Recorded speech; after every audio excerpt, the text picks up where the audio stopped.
Mr. President, I ask unanimous consent to use a prop. Senate is a quorum call. I ask that we vitiate with a quorum call. Without objection. Thank you. Mr. President, I ask unanimous consent to use a prop. Without objection. Thank you, Mr. President. Mr. President, I rise today to raise an alarming issue. The Chinese Communist Party is stealing sensitive intellectual property developed using your tax dollars. We are all too familiar with the threat of Chinese espionage. It wasn't too long ago Iowans raised the alarm on Chinese nationals digging up our seeds and stealing our agriculture technology.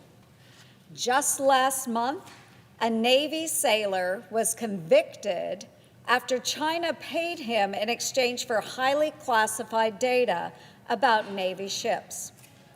Unfortunately, this is just the tip of the iceberg. Loopholes in the Small Business Innovation Research and Small Business Technology Transfer programs, which help develop critical technologies supporting America's national security, are being exploited by China and other foreign adversaries to steal sensitive technology. Over 40 years ago, the SBIR program was established as America's seed fund to serve as an innovation pipeline to support our warfighters and maintain a technological edge. While the program has seen its fair share of successes, we must be honest that how it currently operates is benefiting China at the expense of our warfighters. This summer, I released a report exposing that hundreds of millions of dollars of technology funded by your taxes through the Pentagon's SBIR program are vulnerable to Chinese espionage. My report found that in 2023 and 2024, 835 applications for SBIR, STTR funding were flagged for having foreign risks. Yet only 303 were denied for their ties to adversaries. Even worse, a lack of foreign due diligence standards across government has opened the door for exploitation. Some agencies denied 100% of flagged applications, while other agencies only denied 1%. Even one case is too many. I shared my report with the Pentagon and asked them to investigate further. The Pentagon agreed with me that there are significant threats to our national security that must be addressed. My Innovate Act does just that by implementing foreign due diligence standards across government to ensure we unleash the golden age in America instead of serving as a subsidy for Beijing. Another defect limiting the effectiveness of the SBIR program is the exploitation of the program by a small number of companies, often called SBIR mills. The program too often serves as a private, taxpayer-funded ATM for these select few businesses. In the past decade, 25 companies in the Pentagon's SBIR program, which is just 0.5% of overall award recipients, received 18% of the funding. That's over $2.3 billion, folks. That is a $92 million windfall for each.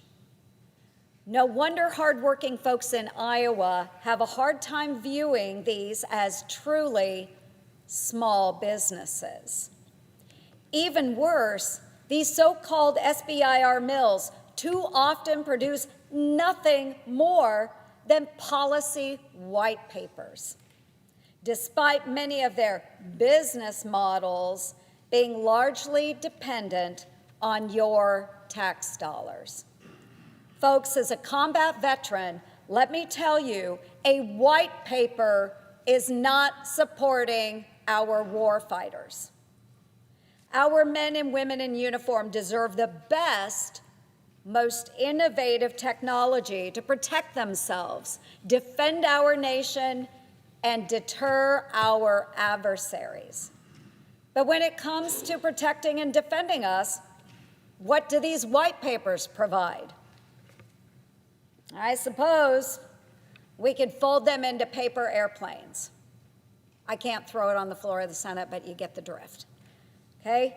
We need to strengthen the program to ensure that SBIR serves a greater role than producing a paper army.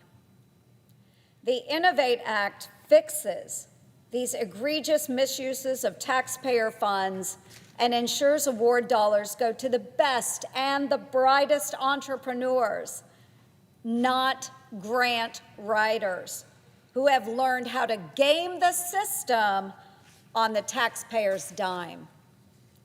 My bill will reorient SBIR to its original purpose, providing merit-based support for American innovators.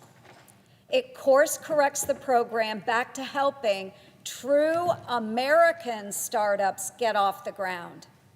It streamlines the proposal process and establishes a new Phase 1A award to attract new entrants with strong commercialization potential.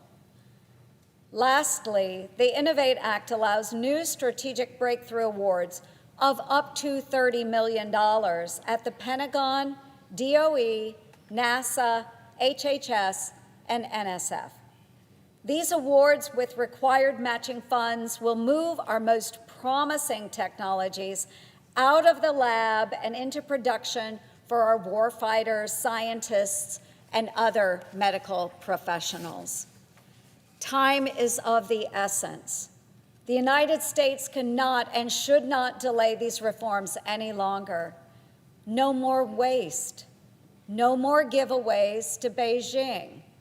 Every dollar must advance innovation that keeps America strong and secure. We must act now to ensure maximum impact of every dollar invested, to secure our edge against our adversaries, and unleash a new golden age for America's small, resourceful innovators. Small businesses everywhere are excited about the Innovate Act and stand ready to deliver the technologies of tomorrow. Let's make that happen. I seek unanimous consent to pass the Innovate Act. Thank you. And with that, Mr. President, I ask unanimous consent that the Senate proceed to the immediate consideration of my bill, which is at the desk.